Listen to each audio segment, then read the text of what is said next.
Coming up in this episode of Beyond the Vibe, I'm joined by guitar and music legend Steve Vai.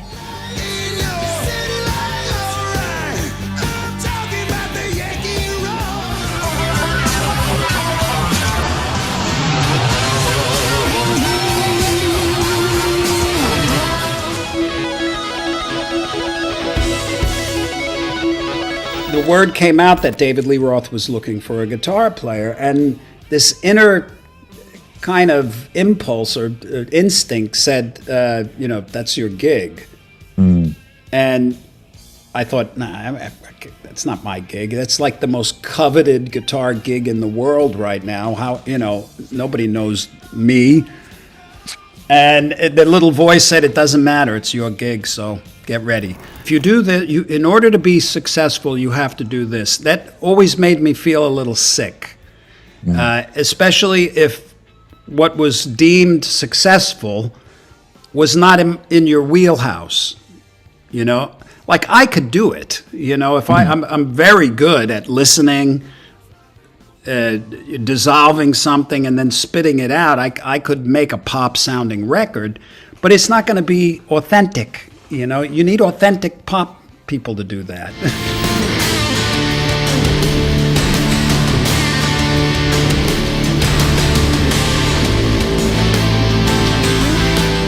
And I look at the note and it was impossible. I just couldn't do it. Nobody could do it. It was just impossible. And I said, I can't do that. It's impossible. And he said, well, I hear Linda Ronstadt is looking for a guitar player. That was Frank, So I thought, and I didn't know that he was just kidding. How could I possibly be in Frank Zappa's band, And then as I'm leaving the rehearsal, I just went up to him and I said, I'm so sorry I wasted your time here. And he goes, what are you talking about? You're in the band. That was the first time I hugged him.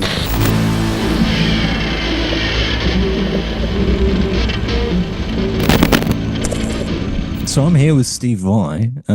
Thanks so much for joining me. Nice to be here. Thanks for having me.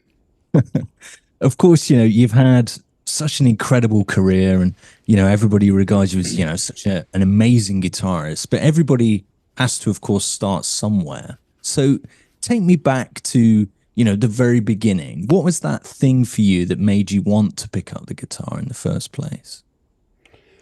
Well, even before that, as far back as I can remember, I was fascinated with music like a lot of youngsters. And I remember I was about 4 years old and I hit a note on a piano. And I noticed that to the right they go higher and to the left they go lower. And music, the process of creating it, composing, sort of, for some reason, became very clear to me. And so I actually was fascinated with the little black dots for many years. I would doodle them and whatever. But then I think I was the first real impact of guitar for me was I was, I think, 7 or maybe 7 years old, and I walked into the auditorium of my school, and there was this kid on the stage, and he was like 9, and he was playing the guitar, and he was just up there, and he was strumming, and it was like one of those moments of clarity, where everything I became very present. And I could still see it, and I could smell the hall, and I could tell you what he was wearing. And he was just strumming away on this guitar, and the sound coming out of it and the way it looked, I instinctually knew that it was the coolest thing in the world. And I loved it. But it seemed unapproachable. And that was my own mental block. Because it was so cool, and the guitar was such a, rock and roll instrument. I figured you'd either have to be really cool to play the guitar, or you think you were really cool. And I didn't fall into any of those categories. So I actually just admired it from afar. until I was 11 years old, a friend of mine had a guitar in his house, and it was a Tesco Del Rey, and it was just on his wall in his bedroom. And I'd go over just to look at the guitar. I was so fascinated with it. Like most people, the music I was exposed to was the music that was being brought into my house. Thanks, buddy. By my siblings and parents and stuff like that. And my sister was a treasure trove of just fantastic rock music. She'd bring home like Alice Cooper, Aerosmith, and all these great rock bands. And she brought home Led Zeppelin. And I remember I was about 12 when I heard 11 or 12 when I heard Led Zeppelin and that Heartbreaker riff. And that was it. It was hearing that solo that pushed me, and I said, "That's it. I'm going to play the guitar. I don't have to tell anybody. It'll be my own little bedroom secret, and I have to be able to go Brandon, And that's when I was over my friend's house who had the guitar on the wall, and I said, "Why don't you ever play that thing? It's a guitar, And he goes, "Oh, I don't want that. I'll sell it to you for $5." And I was like, "Ah!" I ran home and got that money. Got it from washing dishes and doing paper routes, and I bought that guitar, and that was it. I was 12. Of course, you were taught by Joe Satriani, who you're about to go out on tour again with. How did that kind of happen? Because it's such an unusual thing to have a guy that's taught you and you've both risen up to such a high level. Go figure. It's the weirdest thing, and we lived just like a mile from each other, and we went to the same school and hung out in all the same places. He was like a generation older than me, about 3 or 4 years, and it's just kind of remarkable because my other dear friend at the time when I was 12 was John Sergio, who just lived right down the street, two houses away. He was very cultured with music because he was like 14 or 15. And when I went to his house, he turned me on to, because I was just into Led Zeppelin, and John turned me on to all this incredible progressive rock. Queen, Jethro Tull, Emerson, Lake and Palmer. He took me to my first Queen concert, and he got me into my first band, which was a band he was in. But when I saw that he had a guitar and he was playing like Aqualung, I was stunned that there was somebody on my street that could play the guitar. And I said, "You must be the best guitar player in town." And he said, "Well, if you think I'm good, you should see my teacher, Joe Satriani." So he gave me Joe's number, and I was in a little band at the time, but I played keyboards, and I only knew a few chords. So we'd play Proud Mary all day. But the guitar player wanted to take lessons too, so it was Frank Stroessel. And I couldn't afford the lessons by myself, so Joe allowed us to take lessons together. And that only lasted for a couple of lessons, and we split up. But my lessons with Joe were, they were paramount. They were what I needed and what I really wanted. And Joe delivered like a boss. I mean, he was the best teacher. He was young, but he had all the goods. He could really play, and he had great ears, and he knew all the songs. I say, "Hey, how do you play this?" And he'd just start playing, and I'd be, "How do you do that?" But Joe was very musical too, as we all found out, and I would be able to sit like this close and just watch for years, just a real player playing. And the amazing thing about Joe, which stands true to this day, whenever he put his fingers on the guitar, what came out sounded like music. It was like music. Even if he was showing me a scale, it was There was a class and an integrity in everything he did, and that had a big impact on me. I have a different musical voice in a sense, but it's kind of obvious some of our, if you hear us both playing, you can say, oh, these guys sound like they went to the same school, you know? Mm. But Joe was always so generous with the lessons, and I was taking lessons from various people at the time, like jazz teacher, classical teacher. I was interested in absorbing everything I could. Mm. Of course, that first kind of big break came for you with Frank Zappa, and it was through transcribing, wasn't it? At first, Mm. such an unusual way to start things.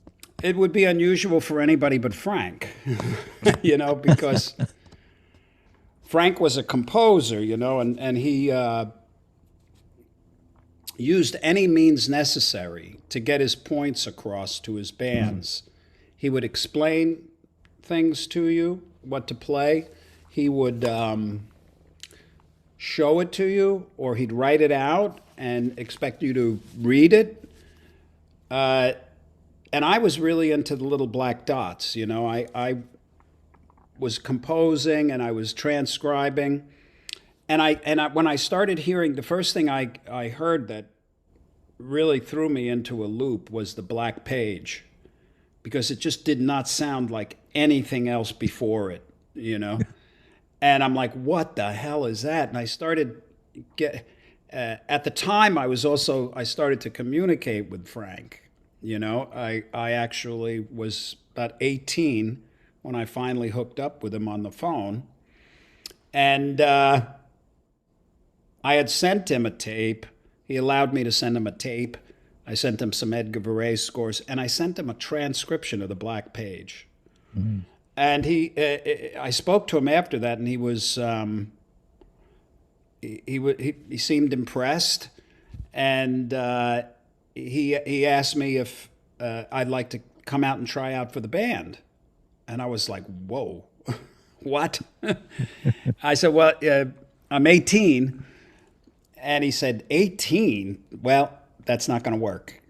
So he didn't want to try me out for the band, but he hired me to transcribe. So he started sending me all of this, you know, his very visceral kind of guitar solos and drum parts. So I started transcribing all these guitar solos with Vinnie Colaiuta drums.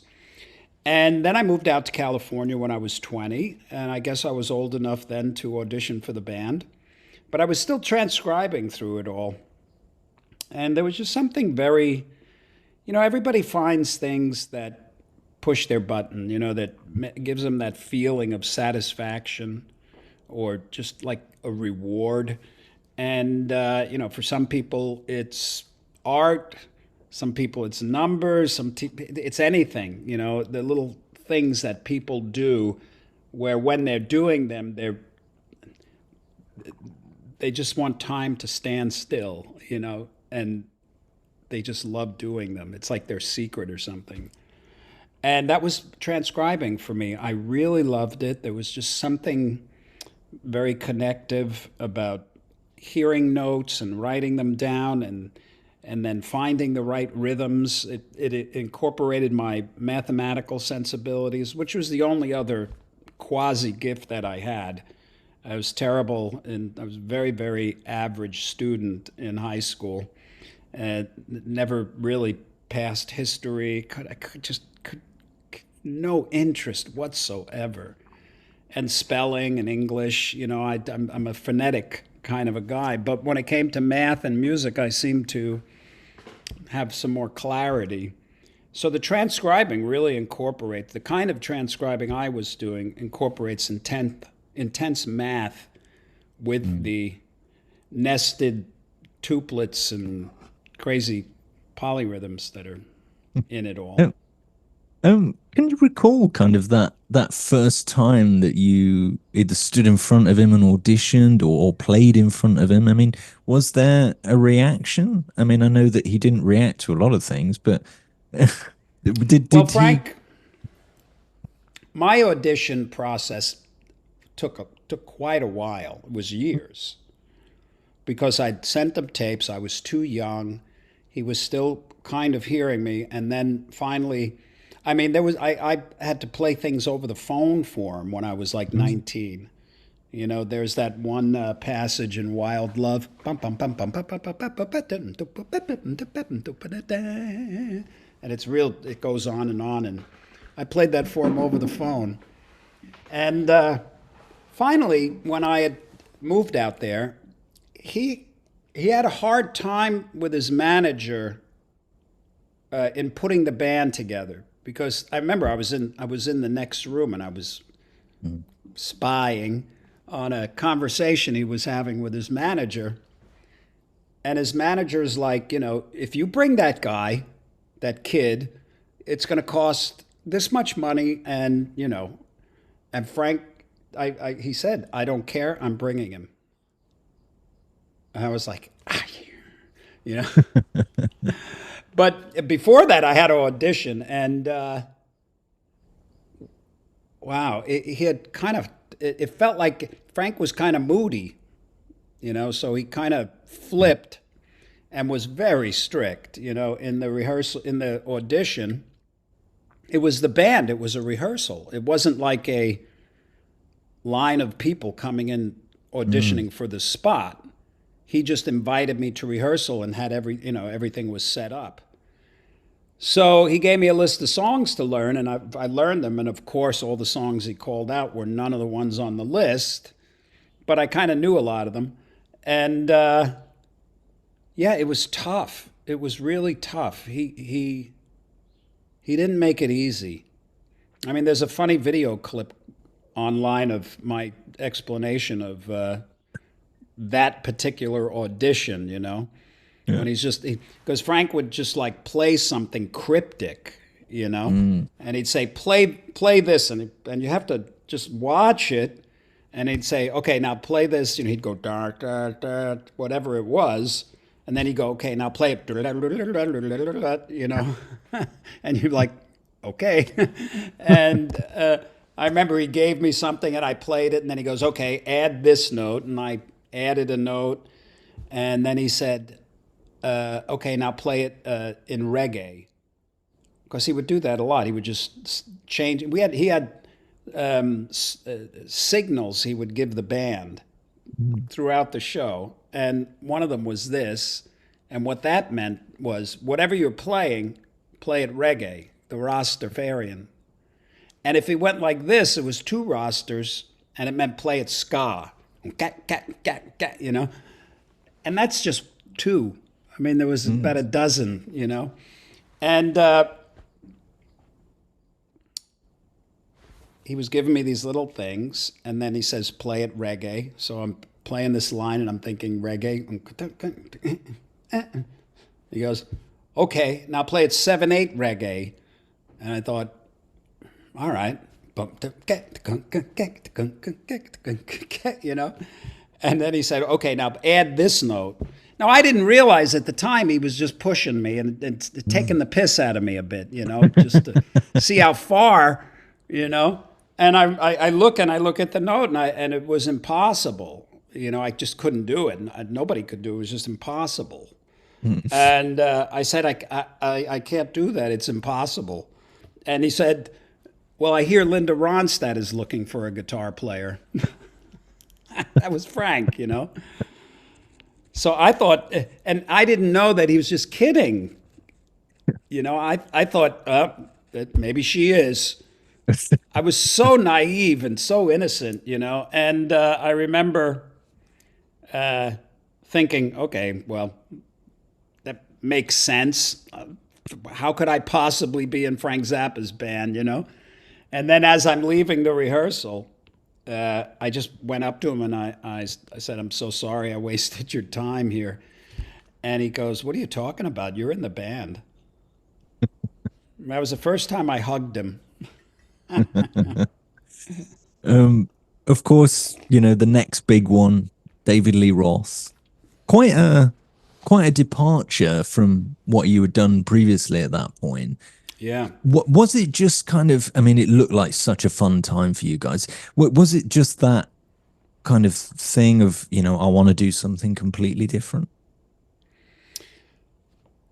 Well, I always loved high information music like Mm, Zappa but really I cut my teeth on rock and roll, mm, like straight ahead rock and roll. All the bands I was in high school and whatever. And I loved that. I just loved, like Kiss and Black Sabbath and, all that, all that kind of stuff. mm, And so that was always in me. And there was also that side of that, like the high information music. My brain mixes those things together, and that's how I get my solo work.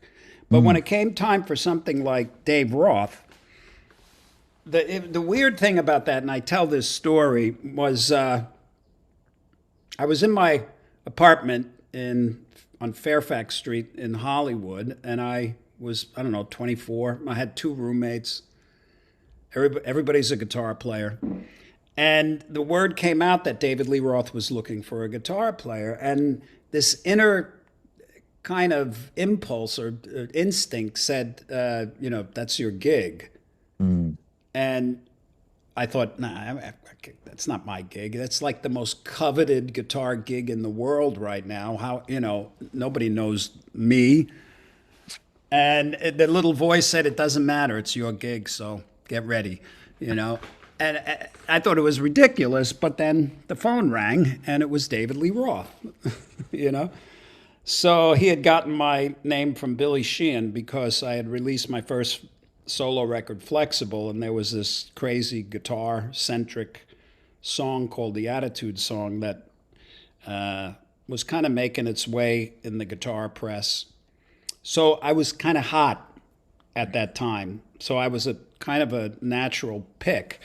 But I think it worked because if I was a real muso, you'd have known when you listen to those records. mm, But it's not there. There's only rock, like rock guitar playing there, mm. and high energy. I mean, we were young and we were crazy and wanted to prove we could do and everything. But if my rock playing was not somehow authentic, it just would everybody would have smelled it and it wouldn't have worked. Now, is it as authentic as a guitar player that has picked a lane and drove? Mm. One style like Edward or something like that. Maybe not, because there's so many other quirky things in my playing that are not necessarily conventional blues, rock, So, and I can't help that, and I choose not to help it. So, Of so I course, think it worked. I think it worked with those bands because of that. yeah, absolutely. Of course, during that time, you would uh, go and create your own guitar, the Ibanez with the floating tremolo and the Dayglow Hmm. colors, and of course the monkey grip. What I mean, like back then, you didn't really see a lot of kind of signature guitars for like Hmm. musicians specifically. What was the reaction to you going, "I want this specifically"? I have to tell you, Ryan, I was so naive and very innocent of the protocols of the business. Mm, Like, I didn't covet things. Like when I got an offer for my first record deal, that's like the holy grail for a person my age back then, and I turned it down because it just didn't feel right. I didn't like the mm, deal, you know. So when it came to designing a guitar that fit my idiosyncrasies, I didn't. I was irreverent with the protocol, like you don't touch guitars like that. And I just went in and I had it it was very innocent. I just said, well, I want a 24 frets, and which was unheard of on a Strat style body. Jackson had just started, but they were neck through bodies, and I didn't like that. And I wanted a deep cutaway, which, for me, Les Pauls and Strats, you can't get to the frets. And I have big hands. I wanted a particular pickup configuration that I couldn't find anywhere. And what I was told later was it was the first of its kind because of the way that it incorporated the selector switch to split coils to create the various tones with humbuckers and a single coil in the middle. So I didn't know it was unique. I didn't care. I just wanted that. And then when the whammy bar was another kind of, I loved the whammy bar. I always loved it. I knew it was going to be an extension of my body, at one point. And I just couldn't figure out why they don't make them so you could pull way up on them. So I had a guitar and I'm looking at it, and this is right after the Floyds came out, which you couldn't do any of that stuff with. And I noticed that the only thing stopping the block was the wood in back of the block. So I chopped it away, and that was it. So there was a couple of other things, just the position of the input jack. I mean, just things that were and this is a good rule of thumb in a sense. Well, at least it's what works for me all the time, is when you want to innovate something, it works best if it's something that you feel works for you. Like you really need it, you want it, but it doesn't exist. As opposed to trying to second guess an audience where you may be clever, but they're not really interested in using it, So I didn't mind any of that stuff. I built it for myself. But then once I had 3 of them made, and I joined Dave Roth's band, all the guitar companies were interested in having me play their instrument, as they do.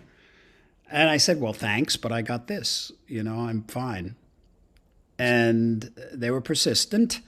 And I said, well, if you can build me this, yeah, we could talk. And I sent it to a lot of the companies, and nobody built it. They would do their guitar with my name on it, or something like. Because usually signature guitars are the brand's standard guitar with various accoutrements that fit the artist. Like a signature Les Paul from an artist. It's a Les Paul. But it's got their kinds of pickups, their kinds of frets, their kinds of volume knobs, and whatever it is.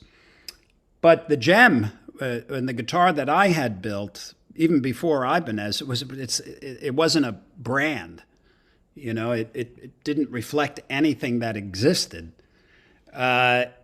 So Ibanez had sent me a guitar also, and it was this weird kind of, I forget what it was called. I think it was the Nexus or something like that. But it was a guitar that they had just designed, and they thought, well, maybe he'll like this, And I'm like, no. And so, so the companies were trying to please me, so to speak. But then finally, Ibanez, 3 weeks after I had kind of said no, they brought me a Jem. It was the exact specs of the guitars that I built, the prototypes that I had built from at Performance Guitar. And I thought, okay, now we're talking, because this is my guitar. And I thought, well, if there's a company that could make these, because they're a great company and they make great instruments, I thought, well, that'll be nice, So then they came to me and they said, well, we'd like to make this guitar for other people. And I just thought, well, it works for me. I don't know what anybody else is going to think of it. And by the way, it has a handle, and it needs to be released in these day glow colors. And this was just totally very, very high risk Yeah. because Ibanez, from what I understand at the time, they weren't a company in the condition that they're in now. They're like in the top three. They were maybe struggling. And, they sent out a memorandum to their A&R, get the hottest, best new guitar player. And that happened to be me. And they, under any just get him, and which is very wise of them and any company Yeah. that does that, and you see, a great tennis player playing a particular tennis racket. You're like, okay, that's got to be good, So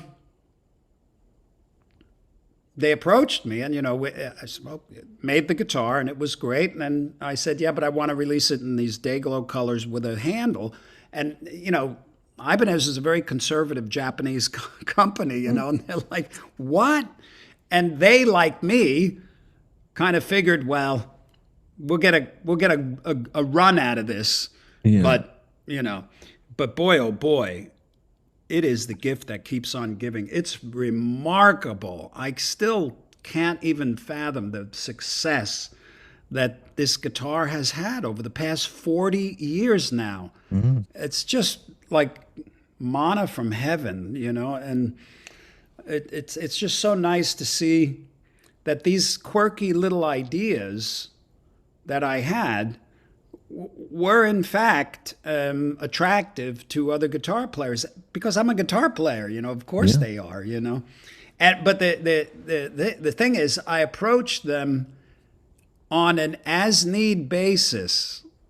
So they were very practical as opposed to, clever, and people respond to that. Whereas if you set out, and I've seen this hundreds of times because I get everything, they come to me with it. Hey, look what I built. And a lot of times they're brilliant ideas, but they're just impractical.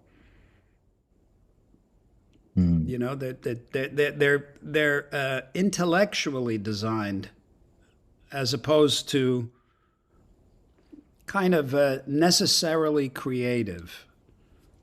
I don't know if that makes sense, but No, I get that.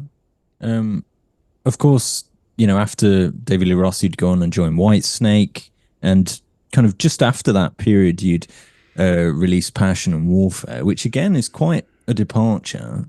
I mean, it seems like throughout points in your career, you take what would be perceived as risks, gambles. Why did you feel that kind of need to go and do that? I mean, was that thing of, I want to do something that's mine now? Well, I think everybody is confronted at times with trying to balance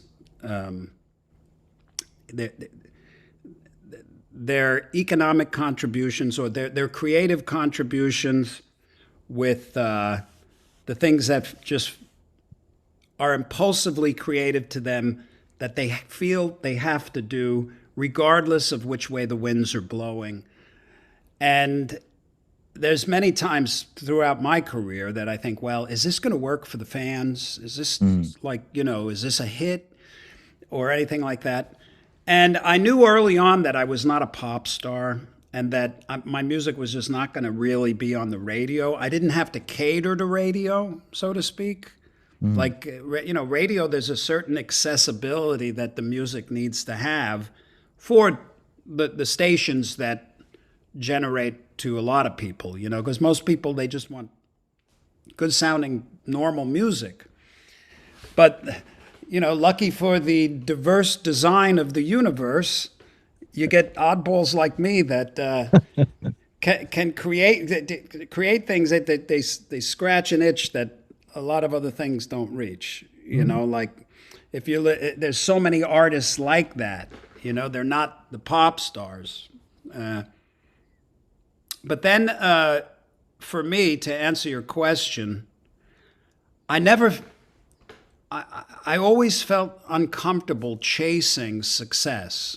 Like if you do that, in order to be successful, you have to do this. That always made me feel a little sick, especially if what was deemed successful was not in your wheelhouse. You know, like I could do it. You know, if I'm very good at listening, dissolving something and then spitting it out. I could make a pop sounding record, but it's not going to be authentic. You know, you need authentic pop people to do that. So with someone like me, I have always felt completely free throughout my entire career to march to the beat of my own creative instincts. And this is a good thing because when I don't, I don't like what I do. I don't go back and listen. It's not something that I particularly feel like I honored my potential. You know, and if you don't honor your creative potential, you can dissolve into depression. Because when you're supposed to express your unique creative insights. That's your natural state of being, and that's what you're going to be most successful at. Success has two layers to it. One is, of course, what the world's idea of what success is, which is nice, it's fine, the money, the fame. But then there's it doesn't satiate that creative satisfaction that a human needs. This has to come out, and many people it does, you know. Sometimes it's not their work, sometimes it is, you know. I just didn't know any better. So I just said, well, I want to do this, you know, and then, and what happens is I would get an idea for something and it would become, I would just become like addicted to it in a sense. And once that happens, it's like, you have to do this, do it now, shut up, just do it. You know, so that's how things like the Hydra or a lot of my stuff, you know, and a lot of other artists' stuff, when they do it, they're compelled.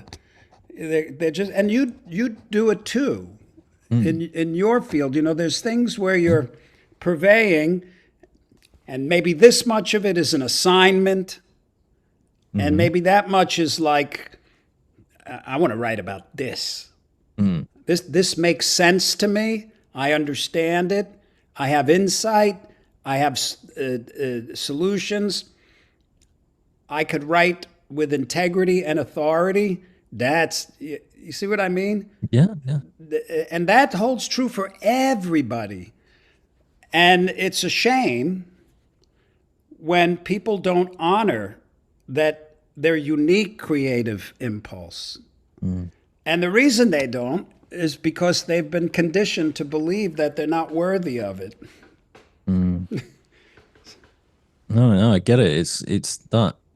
I think a lot of people, they kind of feel like maybe they have to go down that path, that path you were talking about, where it's like I have to pursue the fame thing, so I have to go and do this thing over here, even though it's not really my passion, but I'll do it.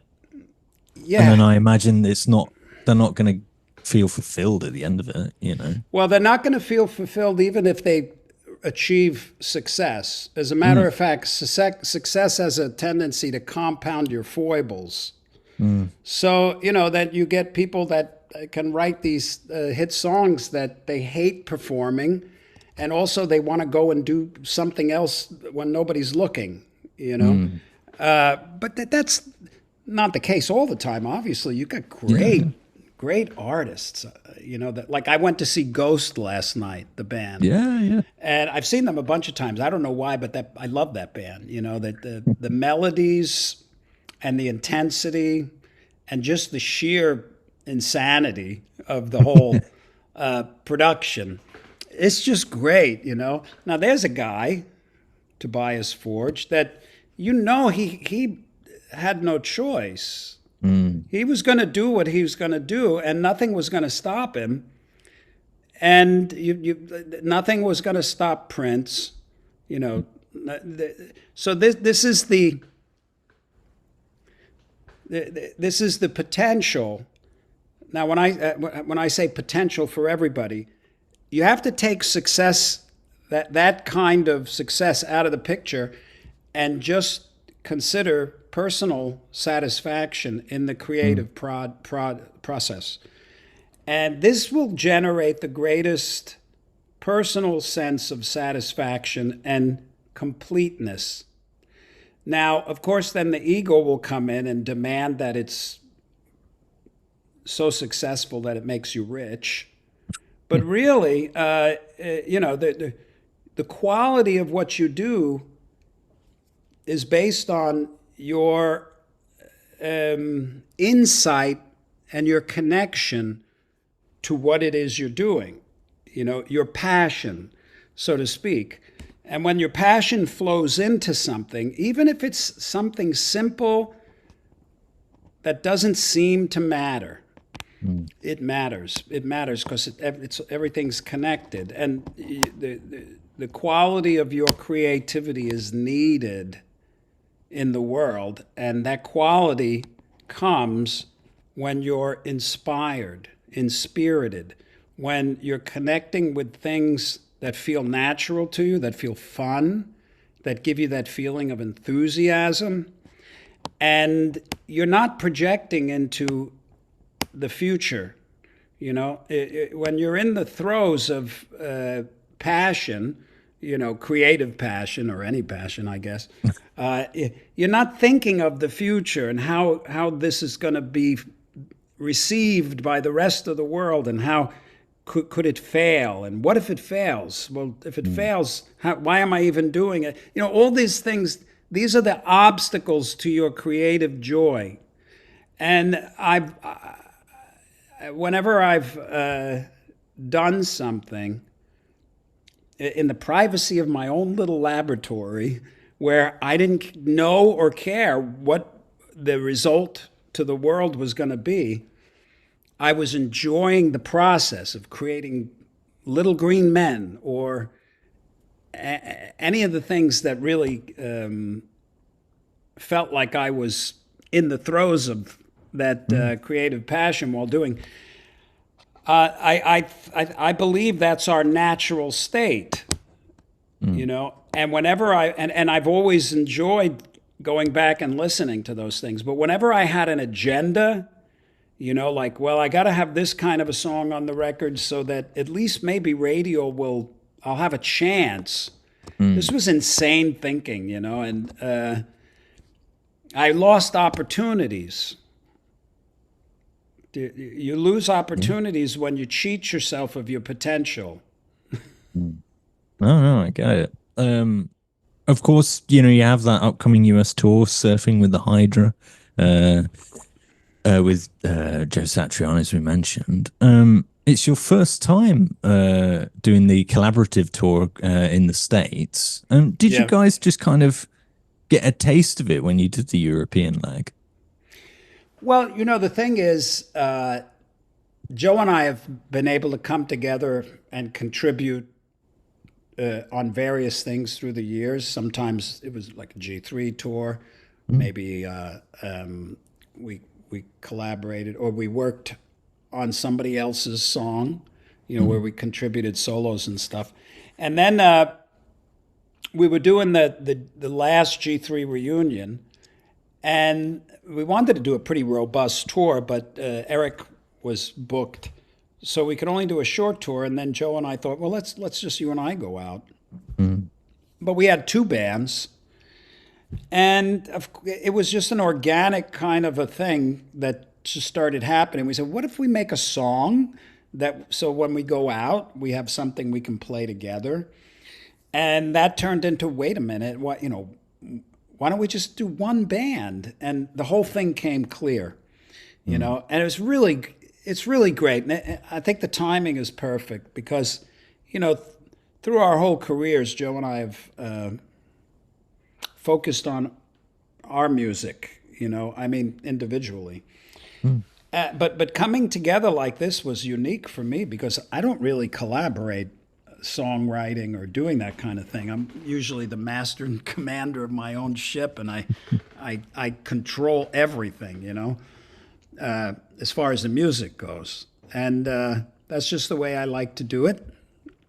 But with a great partner, you can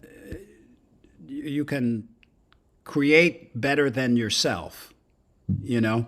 And that was what felt was happening with Joe, because it started out where he sent me a couple of tracks, and I'm like, oh, okay, this great Joe Satriani track. Let me see what I can do. And that became The Sea of Emotion, part 1 and 2.